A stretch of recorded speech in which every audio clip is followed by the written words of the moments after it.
Hi, I'm Simon Lucas from Beercott Books, and welcome to our little video. Now, this video is to introduce this amazing new children's book, Man's First Words by Marvin Sexton. It's a great little book. It tells the story of a small boy who wants to do something really magical for the world and his journey to get there. Now, I know the book really well because I've done the illustrations myself, so I know it inside out. But in a moment, we're going to be introducing the man himself, Marvin. We're going to ask him some questions about the book, why he did it, how he came up with the story, how he came up with the characters, why the particular animal that he's used in it is used, and all that sort of stuff. And then after that, he's going to actually do a reading for you. So I hope you enjoy that. Now, as I say, it's an amazing book. It was published on Saturday, the 6th of February 2021. So as we're doing this video, it's brand new. It's available worldwide in all good bookshops. It's aimed at 0 to 5-year-olds, so preschool, early years, reception, that sort of age group. So if you've got young kids, grandchildren, nieces, nephews, it'd be really good for them. And if you haven't already got a copy, I do recommend you go and buy one. I'm sure Marvin would appreciate it.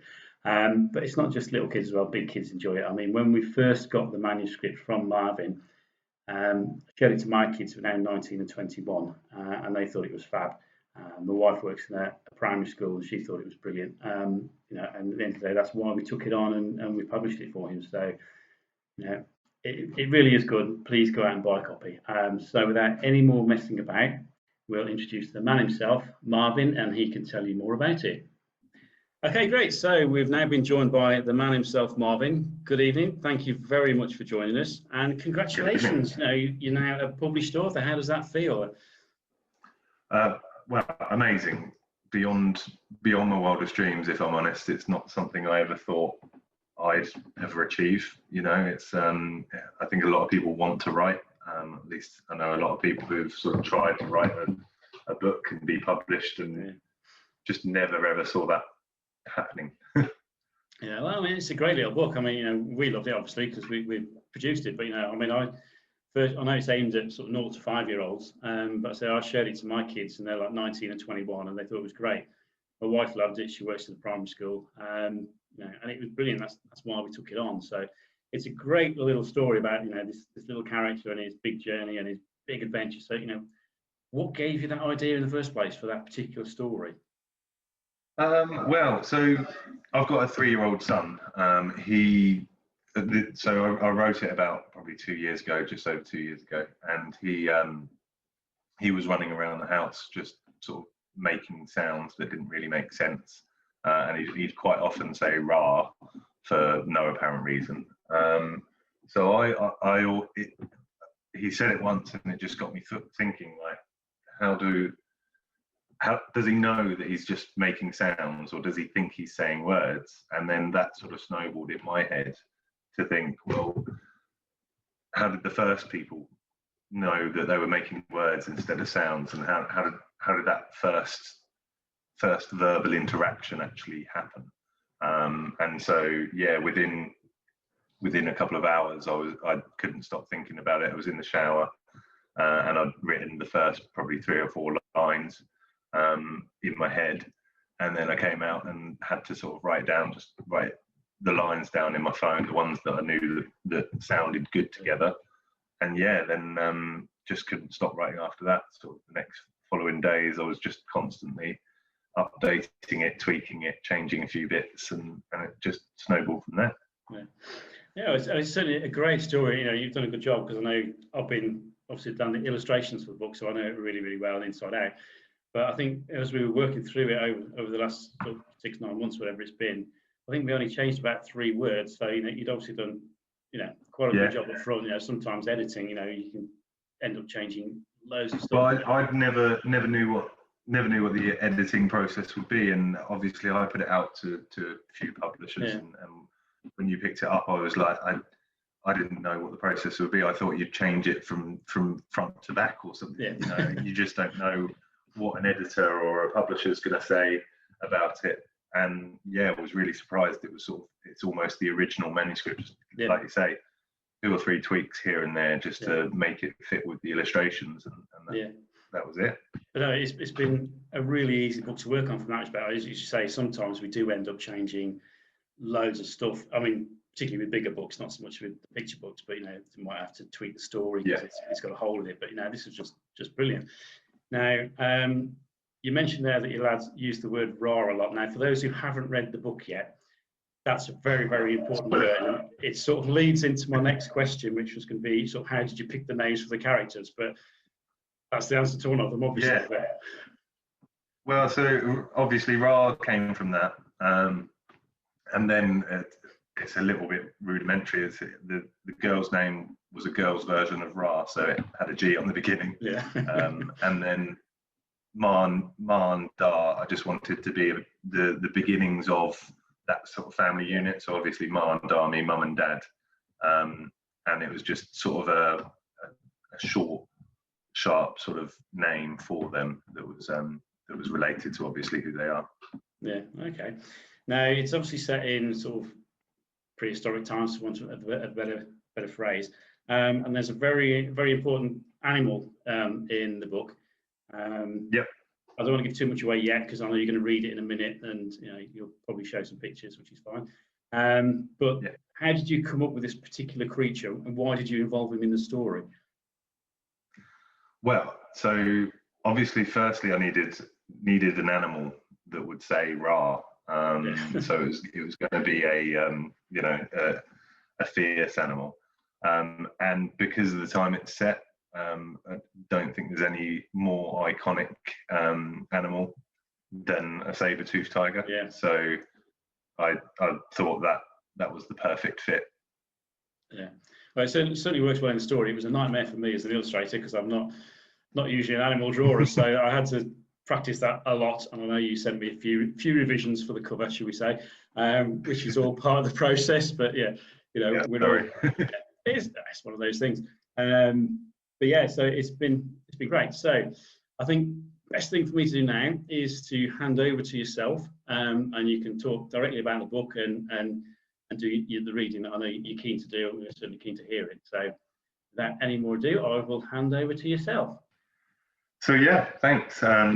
Quick look. This is the front cover that you've probably seen everywhere. Man's First Words by Marvin Sexton, illustrated by, of course, Simon Lucas. So I'm just going to read you a few excerpts from it. I won't read the whole thing. I'll give you something to look forward to. So here we go. A long time ago, not a word was spoken, until in a cave a boy was awoken. He had an idea that would change the world, an idea that gathered and grew and unfurled. He went to his sister, who woke with surprise. She could see there was something behind his blue eyes. "Ra," said the boy, pointing at his chest. "Rat," said his sister, sensing a test. And then they go and meet the family. So here we have Ra and Gar going to see his mum and dad. Ra and Gar were over the moon. They knew the idea would catch on soon. They ran to their parents and stood there with pride.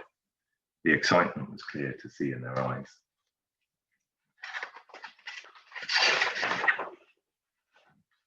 "Ra," shouted Ra, with his thumb to his tummy. "Gar," shouted Gar, with a wink to her mummy. Their mum understood, but didn't know what to say. They'd lived their whole lives in their own silent way. Just move through a bit towards the middle of the book, where we meet the iconic saber-toothed tiger. The family embraced the idea of talking, but outside the cave, a creature was stalking. Its large white fangs glistened in the sun. He was on the hunt for the special one. "Rah!" the cat boomed, and the family froze. The cat smelled around with a twitch of his nose. "Rah!" he repeated, like a crash of thunder. And slowly, the family started to wonder. Dharma and Gar turned to their son.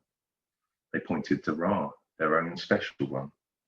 Ra stepped forward and said to the beast, "Me Ra," not scared, not even the least.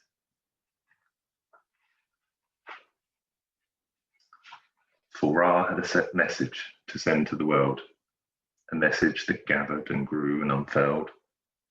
He told all the people, the beasts and the birds, he told them the story of man's first words. And that's it. Thanks for listening. Okay, thanks for that, Marvin. That was brilliant. Hopefully now, for those who haven't read it yet and haven't got a copy, it's built your interest, and you go out and buy one. Marvin's works hard on this, so yeah, go out and buy a copy and enjoy it. So Marvin, obviously we've got this first one out of the way now, and obviously this has been a horrible year for lots of reasons. And it's one of the reasons we're having to do this video. We would normally have ideally been in a bookshop or a library, actually talking, interacting with the kids and stuff like that. So it's made things a little bit difficult along the way as well, because we haven't been able to come and meet up to discuss illustrations. It's all been had to do by email and everything else. How's that been for you? Has that made it more difficult for you, or has it been okay? Well, I mean, I don't have many expectations as it's the first one. I wouldn't know how sort of involved I would have got. Obviously, it's affected with technical issues and things like that, as we know. But yeah, it's strange. I'd love to be able to go out and read the story to people. I mentioned to you before, a friend of mine, Lisa, had a book week at school for January, and then obviously we got to January and everything closed down. So it's a shame we can't get out there. Shame we can't sort of show the book around. But like with everything and everyone in this sort of day and age, we're all muddling through and finding a way to overcome those challenges. As you mentioned there, schools, certainly with a children's picture book now, that's normally a big part of the marketing, is arranging to go in and talk to schools, particularly with this really young age group. They really enjoy it. And it's, generally authors enjoy it and that. So it's a real shame we haven't been able to, up to this point, leading up to the launch, do it. I mean, hopefully, fingers crossed, going forward, later in the year we'll be able to.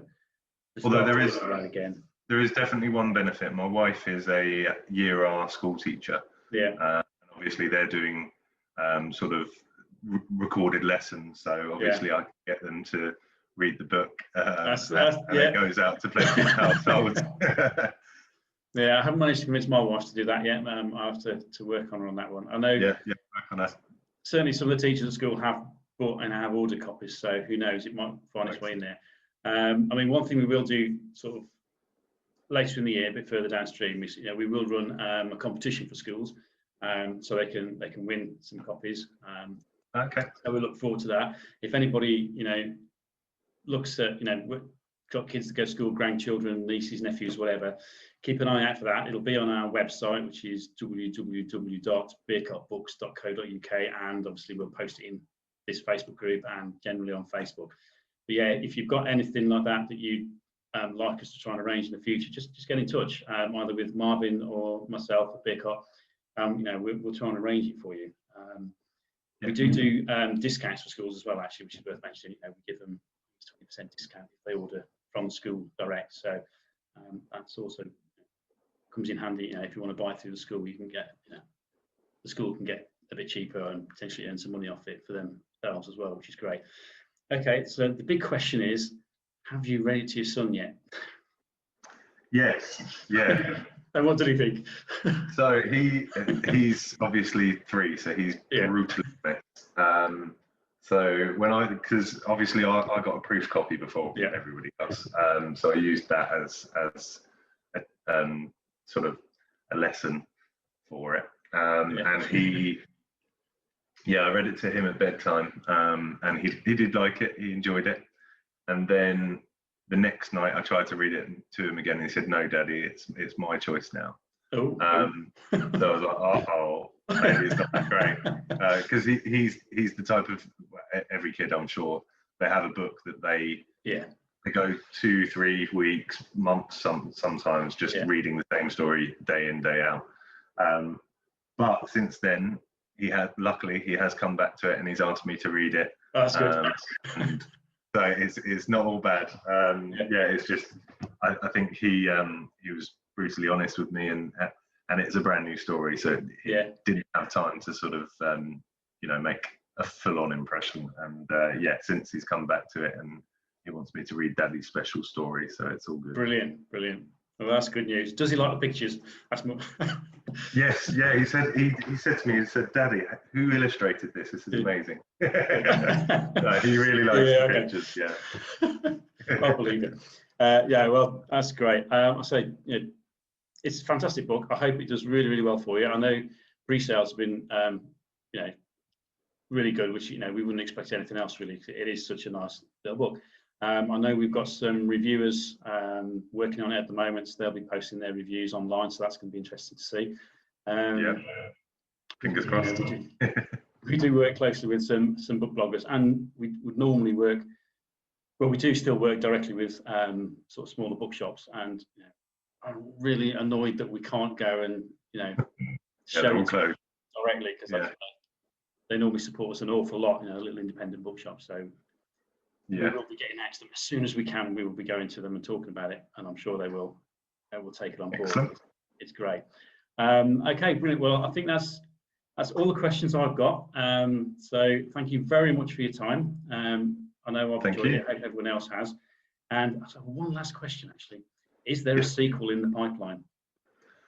Well, so yes. If I can get it polished enough. So basically, I've got 2 ideas. Okay. So make it sort of a bit of a trilogy. So there's so obviously this is Man's First Words. I want Ra to carry on.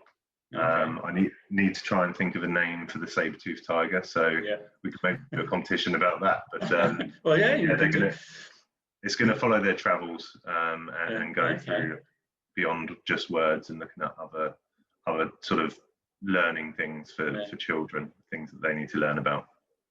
Well, that sounds really interesting. Obviously, we hope you come to us for the second one and third. But I wouldn't go anywhere else. We wish you all the best with those. I say thank you very much for spending the time doing this video. Shame we couldn't get the live event to work, but maybe we'll have another one at some point. Yeah, so I'm sorry to anyone that was on the live event waiting for it. Sorry about that. It's just technical issues.